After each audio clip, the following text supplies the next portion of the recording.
ہمارے آقا نہ تو راہ راست سے ہٹے اور نہ مقصد کو گم کیا۔ وہ اپنی خواہش سے کبھی بولتے ہی نہیں، ان کی ہر بات وہی ہوتی ہے جو ان کی طرف کی جاتی ہے۔ آج ہماری سورہ النجم کی آیہ مبارکہ 4 تک کی تلاوت و ترجمہ کا شرف نصیب ہوا۔ سامعین، سورہ النجم یہ قرآن پاک کے نزول کے اعتبار سے اس کا جو نمبر ہے وہ 23واں ہے، 23، اور مصحف کی ترتیب کے اعتبار سے جو اس کا نمبر ہے وہ 63واں، اس حوالے سے 53 ہے۔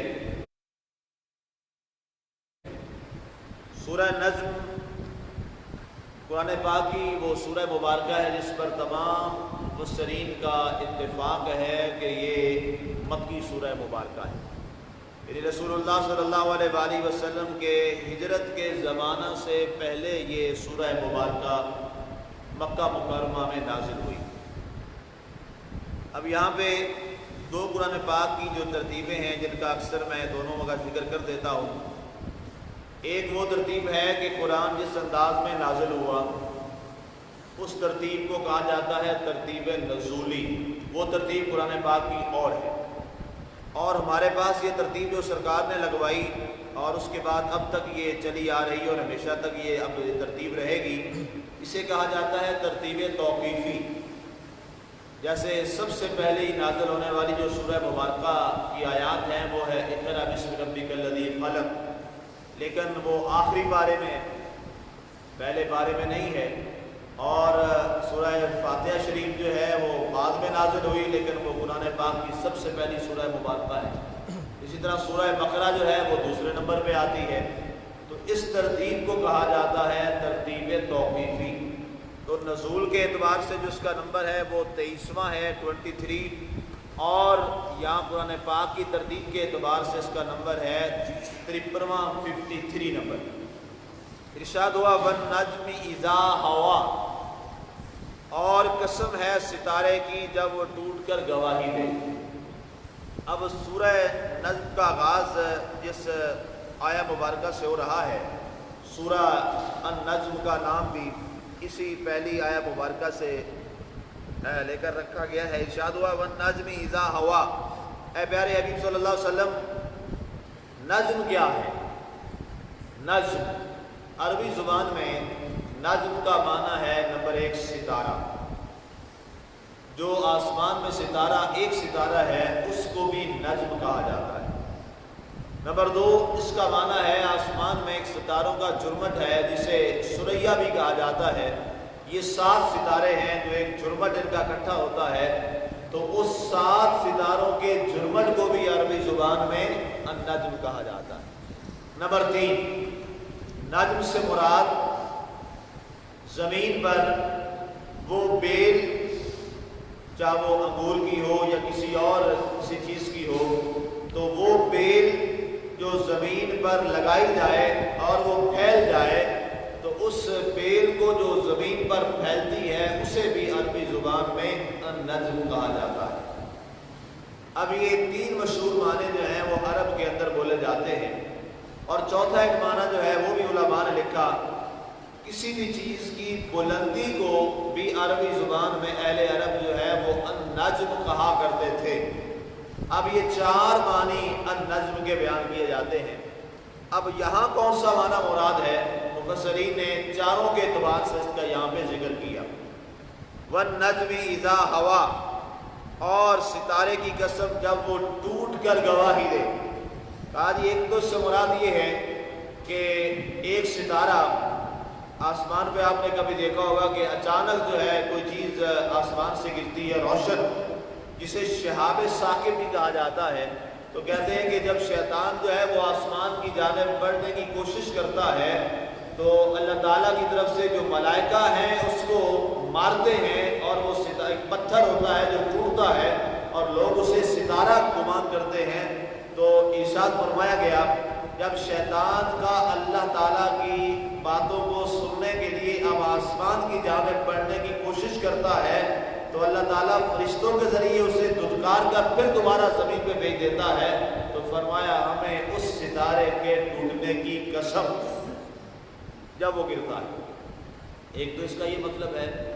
دوسرا مطلب یہ ہے کہ اس سے مراد حضرت سیدنا محمد رسول اللہ صلی اللہ علیہ وآلہ وسلم کی ذات بابرکات کو ستارہ مراد دیا گیا ہے، کیونکہ آپ کی ذات مبارکہ ایسی ہے کہ جس کی وجہ سے ساری کائنات کو اللہ تعالیٰ نے روشنی عطا فرمائی۔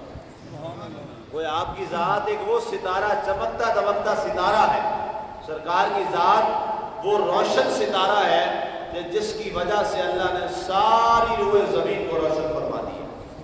تو اللہ نے فرمایا پیارے حبیب ہمیں آپ کی قسم، جب یہ روشنی دنیا والوں میں آپ پھیلا رہے ہوتے، اور یہ روشنی کب سے سرکار پھیلا رہے ہیں اور یہ ستارہ کب سے ہے؟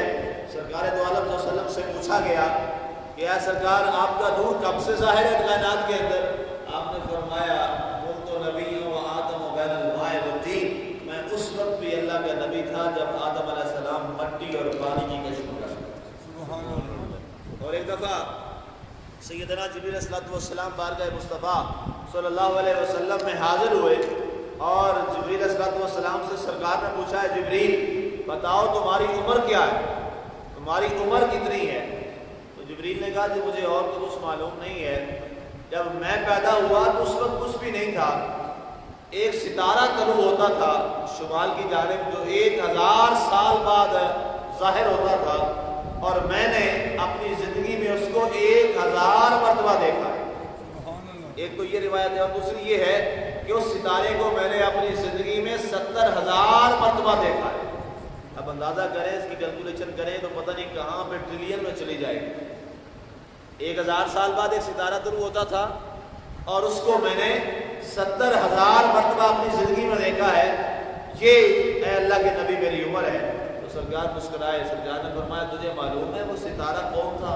کہا مجھے نہیں پتا، اللہ بہتر جانتا ہے یا اللہ کا رسول بہتر جانتا ہے۔ سرکار نے فرمایا آنا ذالک الکوکب، وہ جو ستارہ طلوع ہوتا تھا وہ میں محمد صلی اللہ علیہ وسلم۔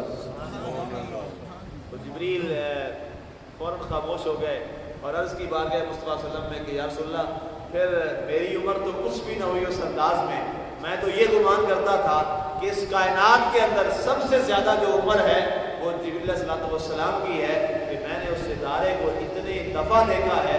سرکار نے فرمایا جبریل تیرا وجود تو بہت بعد میں آیا، اللہ تعالیٰ نے سب سے پہلے کائنات میں مخلوقات میں جس کو پیدا کیا وہ نور مصطفیٰ ہوتا والنجم اذا ہوا، اور اس ستارے کی قسم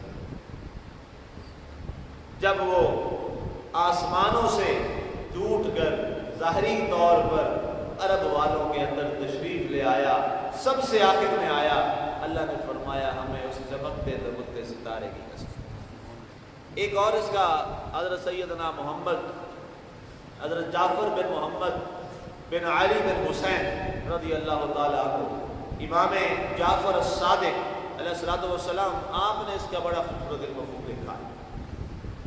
حضرت سیدنا جعفر بن محمد بن علی بن حسین بن علی رضی اللہ تعالیٰ عنہ، یہ پورا سلسلہ نسب آپ کا میں نے گنوایا ہے۔ حضرت امام جعفر الصادق رضی اللہ تعالیٰ عنہ آپ فرماتے ہیں کہ یہاں پر والنجم اذا ہوا سے کیا مراد ہے؟ اب یہاں پر یہ بات بڑی قابل توجہ ہے کہ پتہ نہیں کس سازش کے تحت اہل بیت اتحاد کی جو تفسیری نکات ہیں بڑے عام ترین، ان کو چھپا دیا جاتا ہے اور ان کو بیان نہیں کیا جاتا۔ آپ نے بہت کم سنا ہوگا کہ حضرت سیدنا امام جعفر الصادق کا ذکر کوئی لے تفسیر میں یا حدیث میں یا فقہ میں، حالانکہ جتنی فقہ، حدیث اور تفسیر حضرت سیدنا امام جعفر الصادق اور امام حضرت سیدنا باقر اور حضرت سیدنا امام زین العابدین کے نکات ہیں، اس کائنات کے اندر اتنے کسی اور کے نکات ہیں۔ حضرت سیدنا، ڈرتے ہیں لوگ اگر ہم ان کا نام لیں گے تو لوگ کہیں کہ شاید یہ شیعہ ہو گئے، استغفر اللہ الیاذ باللہ۔ دین ملا ہی ہمیں انہیں کی بارگاہ سے، اس لیے اکثر ان کا میں ذکر کرتا رہتا ہوں تاکہ حقیقت سامنے آ جائے۔ حضرت امام جعفر الصادق کا اب مقام اس بات سے اندازہ کر لیجئے، دو دنیا کے بڑے مسلک جو تعداد میں سو دنیا میں بہت زیادہ ہے، مسلک دیوبند اور بریلوی حضرات جو ہیں یہ دونوں حنفی ہیں.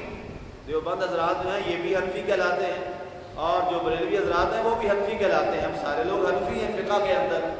تو امام اعظم ابو حنیفہ جو اس فقہ کے بانی ہیں جس کی بنیاد پہ لوگ ہمیں حنفی کہتے ہیں اور پورے دیوبند مکتبہ فکر کو لوگ حنفی کہتے ہیں، ان سب کے امام اعظم ابو حنیفہ رضی اللہ تعالیٰ عنہ سے کسی نے پوچھا کہ اے نعمان بن ثابت، آپ کا نام تھا نعمان بن ثابت، اے نعمان بن ثابت تم اتنے بڑے امام کیسے بن گئے کہ دنیا میں تمہارا تعارف ہی بن گیا امام اعظم، سب سے بڑا امام، کیا وجہ ہے؟ آپ نے فرمایا لولا الصلاتان لہلک النعمان، میں امام اعظم اس لیے بن گیا ہوں کہ میری زندگی میں 2 سال ایسے ہیں جنہوں نے مجھے سب سے بڑا امام بنا دیا. انہوں نے کہا جی وہ کون سے 2 سال ہیں؟ انہوں نے کہا 2 سال میں نے امام جعفر صادق کی شاگردی کیا. یہ امام اعظم فرما رہے ہیں کہ 2 سال اگر میری زندگی میں وہ نہ ہوتے جو میں نے امام جعفر صادق کی بارگاہ میں شاگردی میں گزارے ہیں تو میں کبھی امام اعظم نہ بن سکتا. اگر میں امام اعظم بنا ہوں تو یہ صدقہ ہے امام جعفر صادق علیہ السلام. تو جو امام اتنا بڑا امام ان کے جوڑوں میں بیٹھنے کی وجہ سے بن جائے تو لوگ ان کا نام لینے چھوڑ جائیں صرف اس وجہ سے. یہ ایک بڑی علمی خیانت ہے جسے میں بولتا ہوتا ہوں علمی خیانت، یہ ایک بہت بڑی علمی خیانت ہے. تو جناب سیدنا امام جعفر صادق علیہ السلام فرماتے ہیں اس سے مراد یہ ہے والنجم اذا ہوا. کیا آپ نے خوبصورت نقطہ نکالا ہے؟ جب سرکار دو عالم صلی اللہ علیہ وآلہ وسلم معراج میں تشریف لے گئے اور پھر آپ واپس تشریف لے آئے تو آپ نے فرمایا سرکار کا معراج پر آسمانوں میں جانا اور پھر اس نور کا واپس دنیا میں تشریف لے آنا تو اللہ تعالیٰ اس کی طرف اشارہ فرما رہا تھا آنے والے زمانے کے لیے کہ اے لوگوں میرا محبوب میرے پاس آئے گا اور وہاں سے میرا نور لے کے آئے گا اور پھر یہ نور خدا آ کر دنیا میں تقسیم فرمائے گا. تو فرمایا ہمیں اس نور والے ستارے کی قسم جب وہاں سے ہمارا نور لے کر دنیا والوں سے اندھیروں کو ختم کرے گا اور کائنات کے اندر روشنی پیدا کرے گا. یہ ہے والنجم اذا ہوا. میرا خیال ہے اتنی تفاصیل کے ساتھ میرے سامعین ناظرین جو ہے وہ سمجھ گئے ہوں گے کہ والنجم اذا ہوا سے کیا مراد ہے. ابھی اس کی بہت ساری تفاصیل ہیں، اسی پہ اگر لگے رہیں تو پھر یہی چلتا رہے گا. آگے ارشاد فرمایا گیا ما ضل صاحبکم وما غوا، تمہارے آقا نہ تو راہ راست سے ہٹے اور نہ وہ اپنے مقصد کو انہوں نے کبھی گم کیا. اس میں یہ بتایا جا رہا ہے کہ ہمارے پیارے حبیب صلی اللہ علیہ وآلہ وسلم گویا کہ ذات مصطفیٰ صلی اللہ علیہ وسلم کا حق پر قائم رہنا، مصائب و آلام آنے کے باوجود سرکار کی ذات مبارکہ کا حق پر ڈٹے رہنا، اس کا اعلان اللہ فرما رہا ہے کہ ہمارے نبی صلی اللہ علیہ وآلہ وسلم کی ذات بابرکات پر وہ لمحات آئے کہ آپ تنہا تھے، آپ اکیلے تھے، لیکن اس کے باوجود آپ نے کلمہ حق کو بلند کیا اور آپ اپنے مقصد سے کبھی نہیں ہٹے. یاد رکھیے گا حق پر قائم رہنے کے لیے سیکریفائسز تو آتی ہیں، قربانیاں تو آتی ہیں، لیکن حق کا اصول یہی بنتا ہے، حق کا حق یہی ہے کہ انسان حق کے اوپر ڈٹ کے کھڑا ہے. اور یہی پیغام سرکار دو عالم صلی اللہ علیہ وآلہ وسلم نے دیا. عرب والے جب آپ کے پاس آئے اور آپ کو آفرز کی کہ آپ جو مال و زر چاہیں ہم آپ کو دے دیں گے، آپ عرب کیجئے حسین و جمیل عورت کا ذکر کریں، لڑکی کا ذکر کریں، وہ ہم آپ کے نکاح میں دے دیں گے، لیکن آپ یہ اللہ کی وحدانیت کا اعلان کرنا چھوڑ دیں. آپ نے کیا فرمایا تھا کہ اگر سورج کو میرے دائیں ہاتھ میں لا کے رکھ دو، کیونکہ ناممکنات میں سے تھا. آپ نے اتنا آخری ایکسٹریم پہ چلے گئے، آخری جملہ بولا، فرمایا اگر سورج میرے دائیں ہاتھ پہ رکھ دو اور چاند میرے بائیں ہاتھ پہ رکھ لو تو پھر بھی میں اللہ کے وحدانیت سے واپس نہیں آتا. یہ اللہ نے قرآن میں فرمایا ما ضل صاحبکم وما غوا. ہمارا محبوب جو ہے وہ اپنے مشن سے واپس نہیں ہوا اور نہ وہ اس سے بہتا ایک لمحہ کے لیے، بلکہ وہ ڈٹ کے کھڑے رہے. اور یہی پیغام اللہ تعالیٰ کے نبی صلی اللہ علیہ وآلہ وسلم نے اپنی ساری حیات طیبہ میں دیا. اور ایک یہاں مورخ نے بڑی خوبصورت بات لکھی.